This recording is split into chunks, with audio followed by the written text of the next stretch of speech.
December 14, 1943. Wolf's Lair, East Prussia.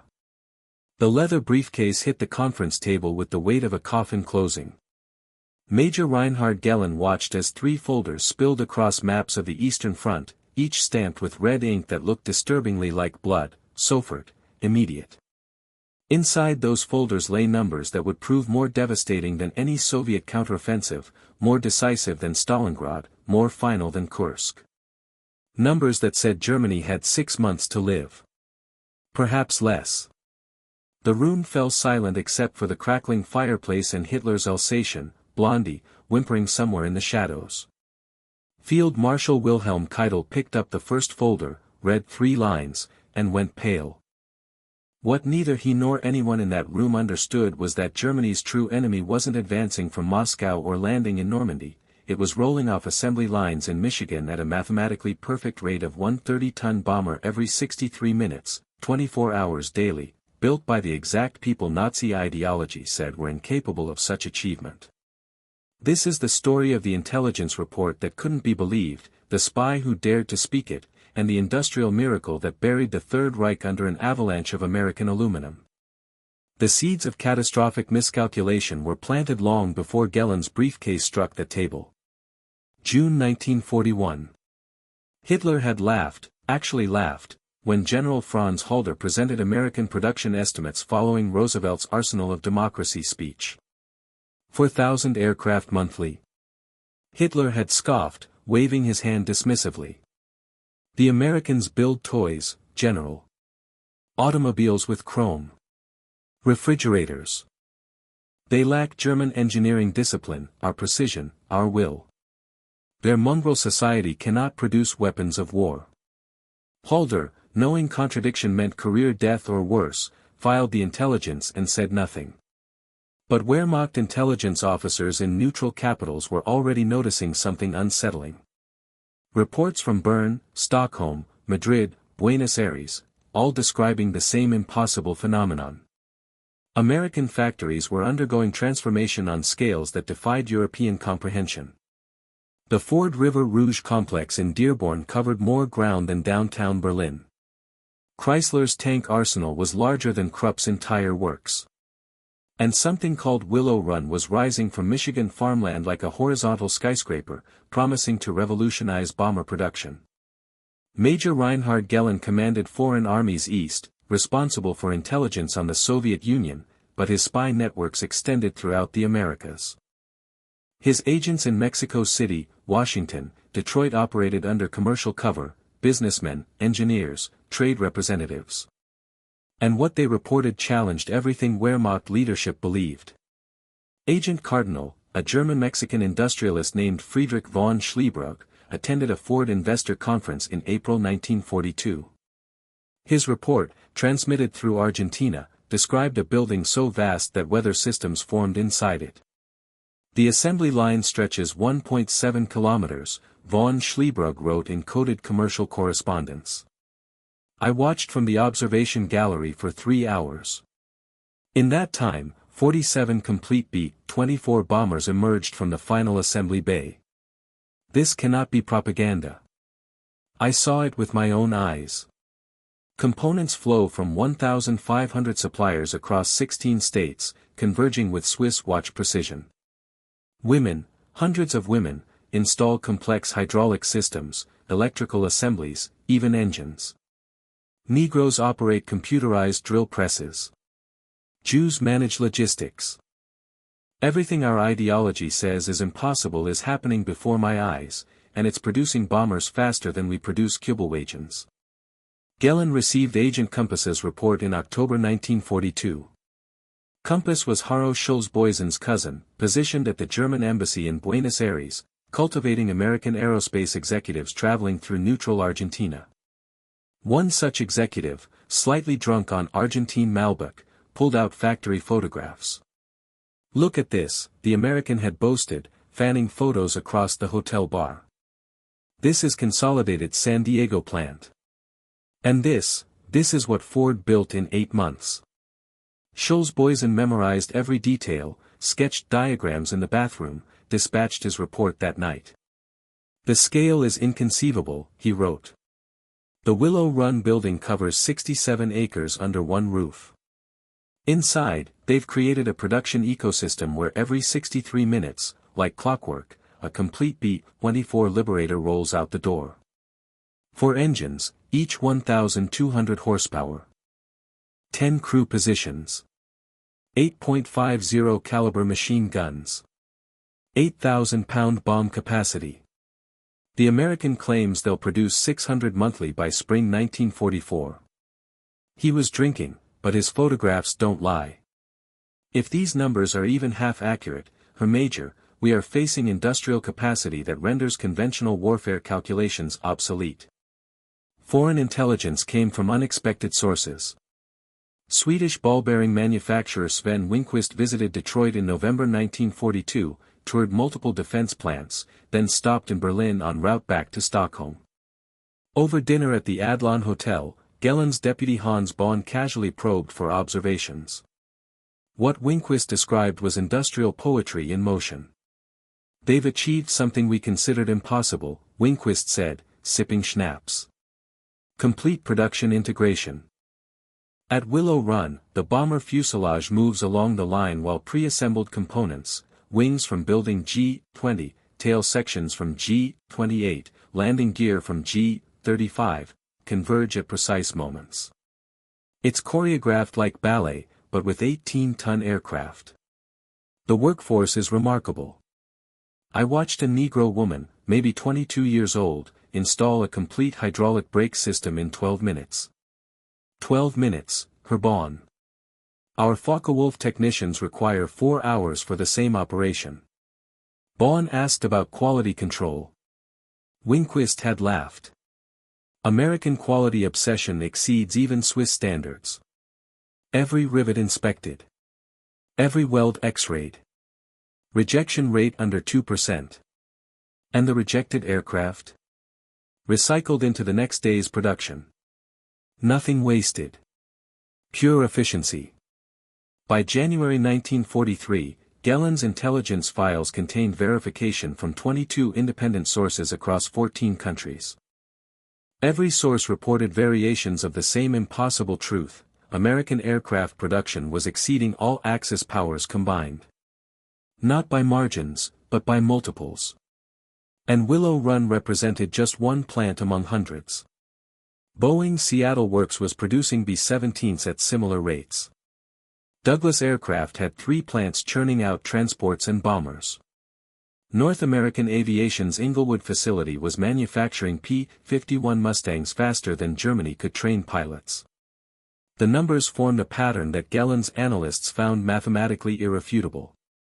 If intelligence is accurate, Chief Analyst Major Klaus Hubner reported, American monthly aircraft production currently exceeds 5,000 units. By mid-1944, production will approach 9,000 monthly. This means by D-Day, whenever it comes, Americans will field approximately 70,000 combat aircraft. We currently have 4,500 operational fighters on all fronts. Gehlen stared at those numbers for 3 hours before writing his report for Hitler. He knew what speaking this truth would cost. The December 14 briefing at Wolf's Lair was Gehlen's career suicide note. Hitler sat at the head of the conference table, flanked by Keitel, Jodl, and Göring, who'd grown grotesquely fat on looted art and morphine. Gehlen spread reconnaissance photographs across the table, images obtained through Swiss intelligence showing Willow Run from the air. Mein Führer, Gehlen began, his voice steady despite knowing each word brought him closer to ruin. Our intelligence networks across 3 continents confirm American bomber production rates that fundamentally alter the strategic equation. The Ford Willow Run facility produces B-24 Liberators at a sustained rate of 1 complete aircraft every 63 minutes. Hitler's head snapped up. Göring laughed. Actually laughed. 1 bomber every 63 minutes. The Reichsmarshal's jowls shook with mirth. Major Gehlen, this is absurd. Bombers aren't sausages coming off a conveyor belt. Each B-24 contains 1.5 million parts, 450,000 rivets, 30,000 components. The Americans are feeding you disinformation. Gehlen pulled out Agent Cardinal's detailed report. Reichsmarschall, we have eyewitness verification from German nationals, photographic evidence, intercepted production manifests, neutral engineering assessments. At peak efficiency, Willow Run employs 42,000 workers across 2 shifts. They've broken bomber construction into 60,000 individual operations, each performed repetitively by specialized workers. Hitler's voice cut through the room like shrapnel. I don't believe it. The Americans are a mongrel race. Negroes, Jews, women, this is who you claim builds complex military aircraft. It's propaganda, Major. Clever propaganda designed to demoralize us.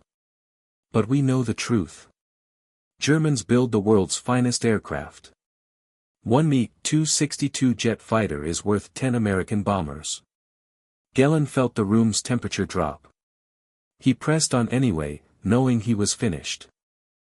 Mein Führer, the Mi-262 program has produced 78 operational aircraft in 2 years. In that same period, Willow Run alone produced 8,600 B-24s. The mathematical reality is, Germany does not accept American mathematics, Hitler interrupted, his voice rising. We don't accept their inferior mongrel logic. This briefing is concluded.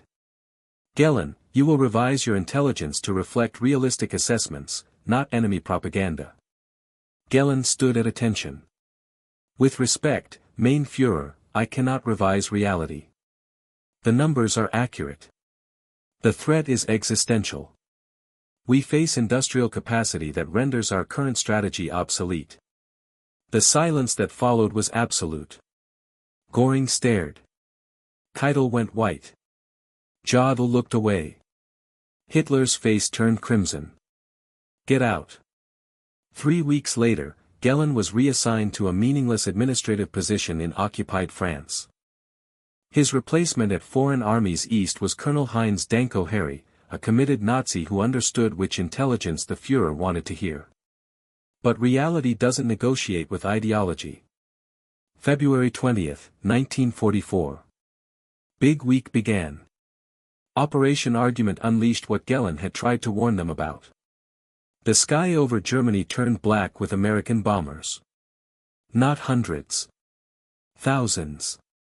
On February 20 alone, 1,003 B-17s and B-24s struck aircraft factories across Germany, escorted by 835 fighters.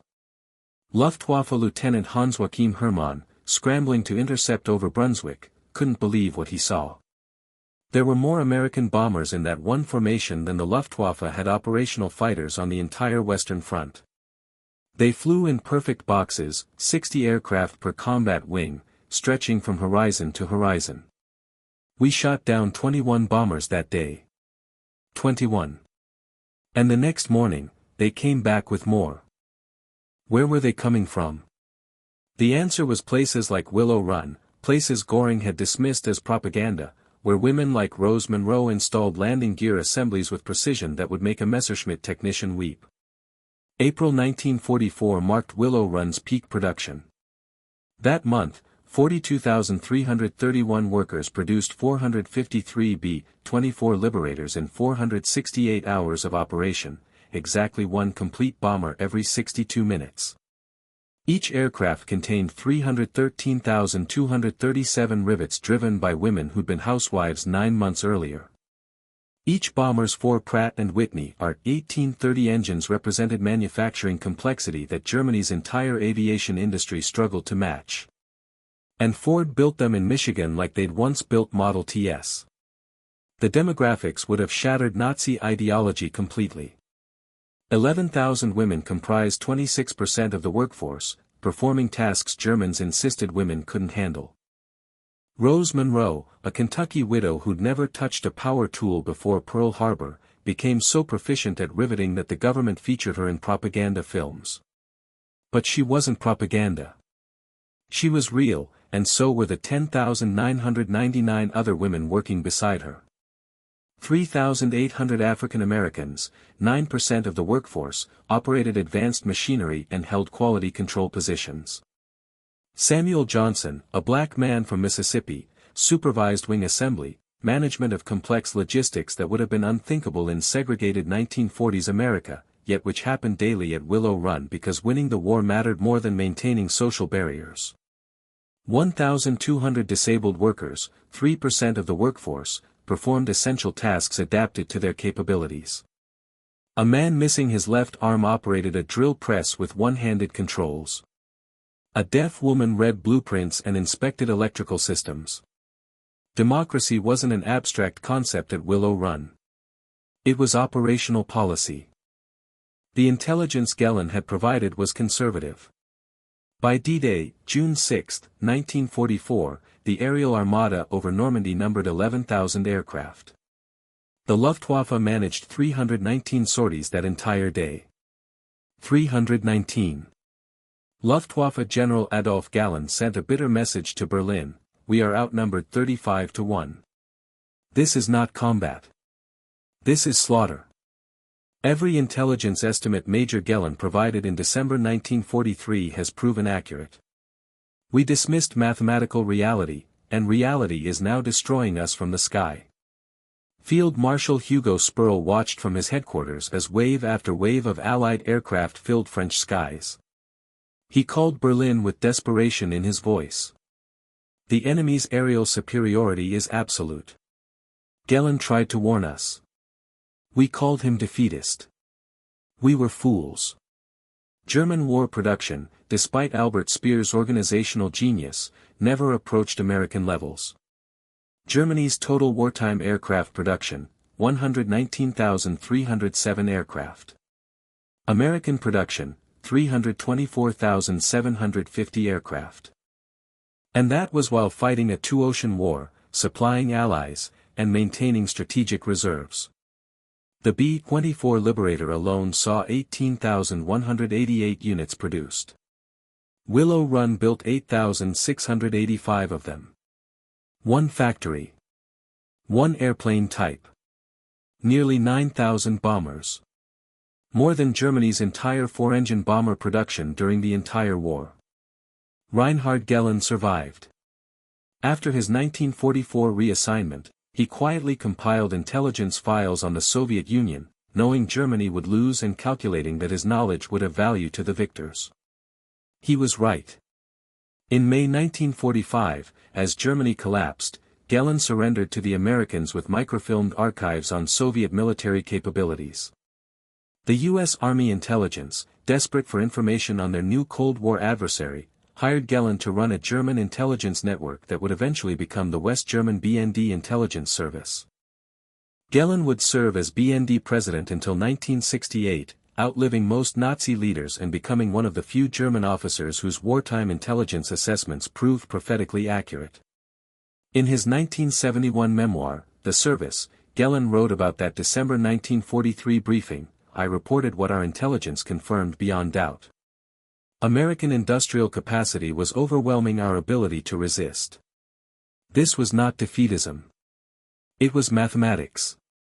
A nation that can produce a 30-ton bomber every 63 minutes while simultaneously building tanks, ships, trucks, and ammunition in unprecedented quantities cannot be defeated by ideology or willpower.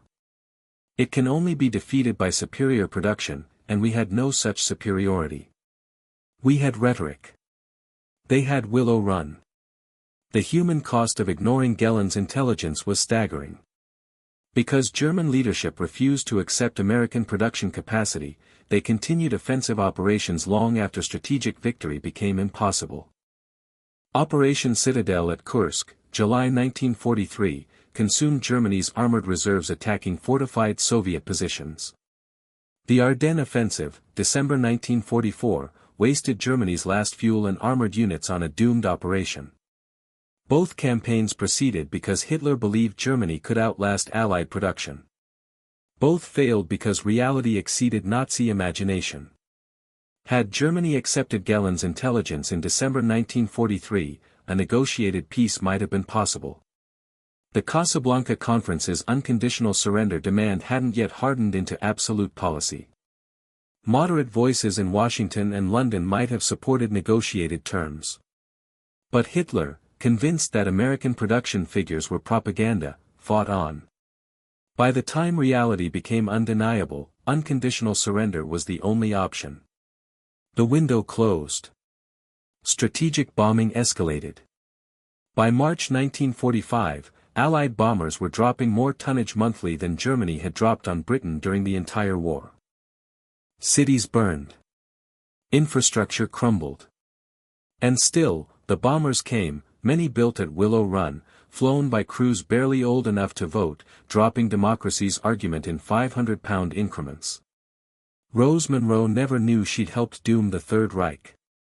She worked her shifts, drove her rivets, collected her paycheck, went home to her daughters. In a 1984 interview, asked about Willow Run's historical significance, Monroe shrugged. "We just did our jobs, honey. Didn't think about history. Thought about getting the boys home. Every rivet meant maybe one more soldier survives, maybe the war ends a day sooner. You don't think about being important. You just think about tomorrow's shift." Her humility was characteristic of that generation, but historians understand what she couldn't fully grasp. Rose Monroe and 42,000 workers like her defeated the Luftwaffe more decisively than any air battle. They didn't fight with guns. They fought with rivet guns, torque wrenches, and assembly line discipline.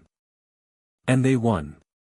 By 1978, Hans-Joachim Hermann, the Luftwaffe pilot who'd watched those massive bomber formations over Germany, met an American B-24 pilot at a historical conference in Munich. The American had flown missions out of England, hitting targets in the Ruhr Valley. Over beer, they compared notes. "How many bombers did you see in a typical mission?" Hermann asked. The American pilot thought about it. "My group had 60 aircraft. Usually, we'd fly with at least 3 groups in our wing, so 180 bombers. But you'd see other wings, other divisions. Some days, maybe 800, 900 bombers in the air." Hermann shook his head. "We were told it was propaganda, that American production numbers were inflated. But every day, you came. More than the day before. Where did they all come from?" The American smiled. "A place called Willow Run. 1 bomber every hour." Hermann was quiet for a long time, then raised his glass. "To the factory workers," he said. "They defeated us more completely than any general." Indeed. The lessons extend beyond World War II. Gehlen's experience illustrates a persistent problem in intelligence analysis, the rejection of accurate intelligence contradicting existing beliefs. Cognitive bias kills nations as efficiently as bombs. Modern intelligence failures follow the pattern. The Shah of Iran dismissed intelligence about revolutionary sentiment until revolution removed him. Saddam Hussein rejected intelligence about American military capability until Baghdad fell. Leaders comfortable with ideology struggle accepting reality that contradicts their worldview. Gehlen understood this. His post-war work emphasized distinguishing between intelligence collection and intelligence acceptance. "You can have perfect information," he told BND trainees in 1965, "and still fail if leadership won't believe it." My December 1943 report to Hitler was accurate. Every number, every assessment proved correct. But accuracy without acceptance is operationally useless. I learned that uncomfortable truths require more than evidence. They require leadership capable of accepting evidence. Willow Run closed in 1945, its mission complete. The massive building became a storage facility, then a GM transmission plant. The assembly line was dismantled.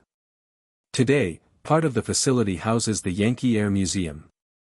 Visitors can walk where Rose Monroe walked, stand where B-24s rolled off the line every 63 minutes. But the building is mostly empty now, a monument to industrial capacity that changed world history. Sometimes late at night, museum security guards report strange sounds, rhythmic, mechanical, persistent. Like rivet guns echoing through empty space. Like ghosts building bombers that will never fly missions over Berlin. Like democracy's heartbeat, steady and unstoppable, measuring freedom in 63-minute intervals. The final accounting was mathematical. Willow Run cost $200 million to build and operate. The B-24s it produced dropped approximately 635,000 tons of bombs on Axis targets. Each bomb ton cost $3,000 in 1945 dollars. Economic warfare reduced to simple arithmetic, American industrial investment versus German infrastructure. The equation balanced in America's favor. Gehlen's December 1943 intelligence estimated American bomber production would reach critical mass by June 1944, enabling strategic bombardment that Germany couldn't counter. He was off by 2 weeks. Big week came in February 1944, 4 months early.